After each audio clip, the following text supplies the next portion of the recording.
Well, over a dozen states will weigh in tomorrow on the GOP race between former President Donald Trump and former UN Ambassador Nikki Haley. Haley making a couple of stops today in Texas with just hours to go until the polls open.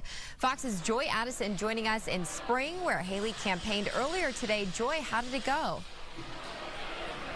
Well, Caroline, today we saw a full house in support of Nikki Haley. And though some political analysts say they feel her campaign is over, she is adamant that she still has a chance in this race. She reminded her supporters today that tomorrow, Super Tuesday, is very important to her campaign. And she also touched on an issue that a lot of us in these border states, like here in Texas, care about, and that is immigration.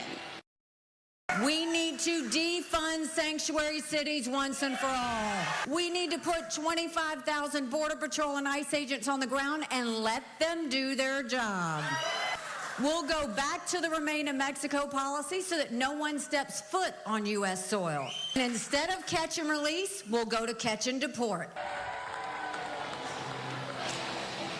Today, the Supreme Court ruled that former President Donald Trump can stay on the ballot. Nikki Haley says this decision is important because it demonstrates freedom of the ballot. She says she's visited 10 states in the past week, and today hundreds of her supporters gathered to hear information on her plan to address the issues they feel matter most ahead of Super Tuesday.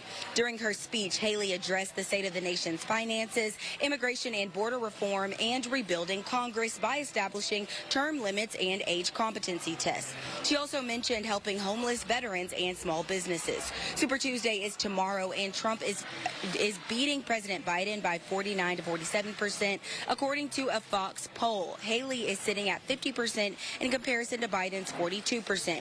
Political analysts predict the primaries will be a Trump-Biden election. The presidential race is pretty much settled now.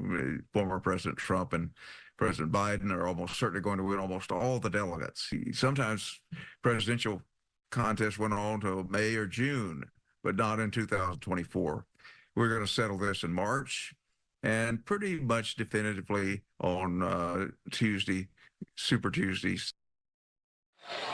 And with 15 states holding Republican primaries tomorrow, 850 delegates are up for grabs. In Spring, Texas, Joy Addison, Fox 26 News.